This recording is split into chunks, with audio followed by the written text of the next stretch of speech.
We have an amazing guest on with us now, folks. Austen Williams is known mostly as being Miss America 2014, but to me, more importantly, she is also doing so much with that name recognition and reaching out for an amazing cause that I share with her, as we've talked about on the show many times, and that is the battle against human trafficking. There's a new film called 8 Days. She's also worked as the ambassador for Hope and Shared Hope International, doing tons of different things. It's so great to get a chance to. How are you doing, Austen? I'm doing very well, thank you. Thank you for having me. Oh, it's so awesome to get a chance to talk to you, and we'll just jump right into this film. 8daysfilm.org is where people can get more information. Tell everybody a little bit about the film, how you got involved, and what you think people can take away from that. 8 Days is a film that's based on actual events. It's about a young girl who was sold into human sex trafficking by her friends from school.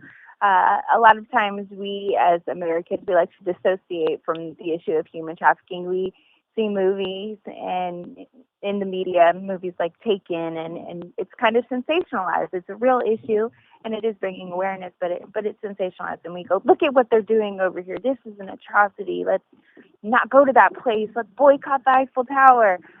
And we don't want to associate human trafficking with America, but the truth is that 100,000 people are sold into human trafficking in America every year. And so 8 Days kind of shed some light on that. And again, it's based on actual events. I actually heard about the film because I'm familiar with the production company. At the time when they were casting the film, I was Mrs. Texas, and my platform as Mrs. Texas was human trafficking. And I thought, well, if I book a role in this film, what a unique way for me to share my platform instead of just speaking at schools, instead of just doing interviews. I could say I'm using my talents, gifts, and abilities in order to fight the fight. And so I auditioned, and I was so excited when I booked my very small role in 8 Days, but I'm so thankful to be a part of the film. And when I went on to Mrs. America, I was able to talk about 8 Days and tell people that, you know, you don't have to do everything in order to fight human trafficking. You just have to do your one thing. Your one thing might be being a writer like you, Brandon, and you're using your talents, gifts, and abilities in order to fight the fight. My one thing was being an actress, and I was able to do my one thing, and that's the most important thing that each one of us can do. We can do our one thing. Well, praise God. You don't even know how much you hit the nail on the head here, folks. And we've talked about the book on the show, and everybody knows that the book is very much grounded and rooted in Ohio, as well as other parts of the country, talking about sex trafficking here in the U.S. But more importantly, what totally is amazing is you ended up about the one thing. The book actually ends with a Newsboy song that has the lyrics that talk about, you know, doing your just one thing. One thing at a time is what makes a difference. And it is so powerful for what you just said. And I know you've worked with, you know, Traffic 911, some other areas, things like that. What are the things that you've seen or that you can share that are happening in the United States? I think one of the things that I even find most difficult, specifically as a mother, is that I'm a young woman. I'm only 30 years old, but there are things that I did as a teenager that I would never allow my own teenager to do today. I don't. My little girl's she's almost 3, so I've got some time, but I can't even imagine what the world will look like by the time she's a teenager. And I think so many times we've become so trusting of the world. We will let our young people play on the internet without any monitoring or without having some hard conversations that definitely need to be had. You know, these people who run this multi-billion-dollar industry, they are not stupid, for lack of a better word. They're smart people. They know what they are doing.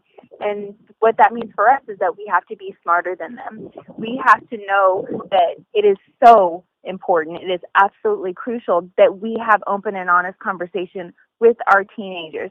It's too late by the time they're 16 to start having this conversation. We have to start having this conversation when they're in middle school. Why? Because the average age of entry for human trafficking in America is 12 to 14. Yeah.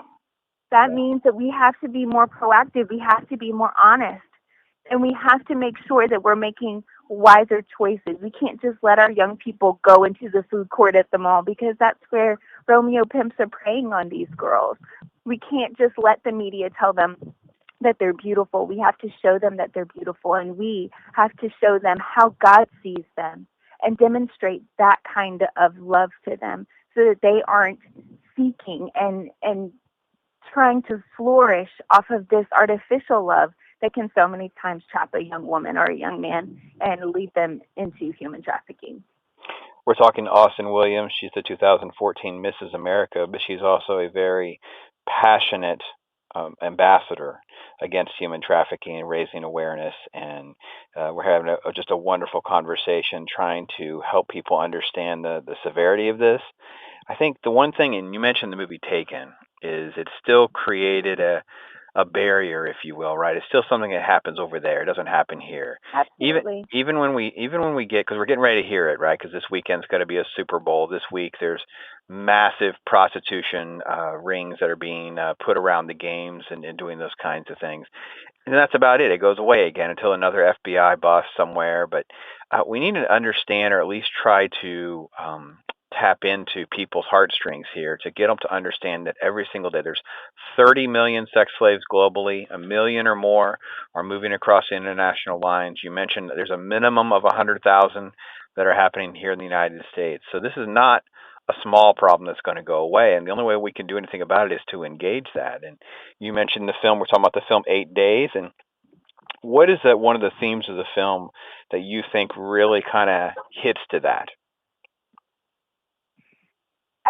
I think one of the most poignant parts about 8 Days is that the young woman who is trafficked in 8 Days, she comes from an upper middle class family. She's white.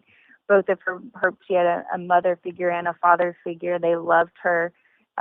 She did not come from a broken home. And I think that that's important because it can happen to anyone. Yeah. Human trafficking, they don't discriminate against your race or your socioeconomic background.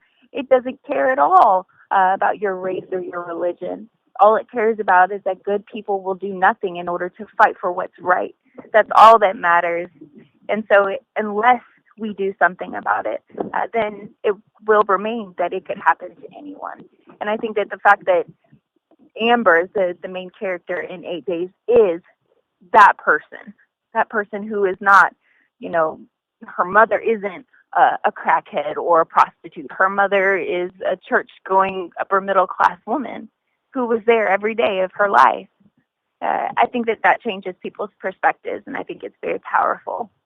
That's absolutely so true, and it's so refreshing to know that was the angle that you took. I know when I did the research for the book, it was very heartbreaking to see the real life stories and to see the different scenarios. And we took a different approach with one of our characters that was based in America, and when that it wasn't the girl, it was actually her mother. Her mother was leading a secret life of prostitution because she was being blackmailed, and she would sneak away every evening for her evening job, which they assumed was a legitimate job, maybe as a waitress or working at a hotel, whatever it may be, when in fact she was being blackmailed into prostitution. And this is the kind of stuff that's happening every day. And you made it. The Bible tells us there's no respecter of persons. Satan will go after anyone and everyone, and this evil ring of humanity is out there ready to swallow up anyone. You mentioned little boys as well. We touch on that just a little bit in my book, but I know that especially overseas, if they can get their hands on little boys, it is just shocking what is happening. And talk a little bit about some of the different organizations that you work with. I know I'm familiar with Traffic 9/11 and some of the others, but speak a little bit to what folks are actually doing to not only fight back, but speak out. I have had the opportunity to work with so many anti-trafficking organizations, and I'm so thankful. I've been able to work with International Justice Mission, who focuses, it's an American-based organization, but most of their work is international. They don't focus on domestic trafficking, but they deal with both sex slavery and just people who are slaves, people who are forced to work because of debt and things like this abroad. And their work is incredible. I'm an ambassador for Shared Hope International. They rescue victims of sex trafficking, and they also work to educate those girls and provide vocational training for them so that they can have an education, they can go to college, and they can move on with their lives. I have worked with local organizations. There's an organization in Baltimore, Maryland called the Safe House of Hope. It's one of the only safe houses of its kind in the entire area, and their work is just amazing. These are people who have their hands in the dirt every day. They are doing the work, and it's inspiring. And lastly, one of the organizations that I'm most excited about working with is called the Jubilee Market. And the Jubilee Market, what they do is they provide vocational training for freed survivors by teaching them how to manufacture fabrics, and turn that fabric is then mailed to the United States. They ship it to the United States, and then they take that fabric into prisons. And the reason why they take it into prisons is because we know that human trafficking is perpetuated by lack of education and poverty. Those are the two catalysts for slavery, domestically and abroad. And we also know that incarceration is perpetuated by lack of education and poverty. So there's a correlation there. So we take that fabric that's made by these freed survivors, and we take it into the prisons, and we also provide vocational training for prisoners so that they can learn how to make a reasonable income, how to have a skill so that when they are freed, they too don't have to be at risk for becoming a part of the demand problem. So therein we have an organization that's not just addressing the supply issue, but also the demand issue. And then those clothes are then sold all over the United States, raising more money to build more safe houses and provide more vocational training for freed survivors and for people who are at risk in prison. So I think that's really beautiful too. Absolutely, just phenomenal work. People that are just doing just amazing things for others, and it's just incredible. And we'll link to as many of those as we can here. Give folks the appropriate websites for 8daysfilm.org and of course sharedhope.org and some different places like that that can really give you more information, more details, how to plug in, how to support them, those kinds of things. And as well, I'll give you the information about how to get in touch with Austen herself, how to follow what she's doing. I know we got her on Twitter. That's Austen, Austen Will, Will. That's on Twitter at Austen Will. And what else do you have, Austen? You're on Facebook and probably Instagram and everything else, right? Yep, I'm at Austen Will on Instagram too, same exact handle as Twitter. And then on Facebook, it's just Austen, Austen Williams on Facebook. Fantastic. Super easy to find. Well, it's been absolutely a treat talking with you and getting to know you and definitely dealing with such a serious topic. Thank you so much for doing your one thing, Brandon. I'm so thankful to have had the opportunity to do my one thing one more time.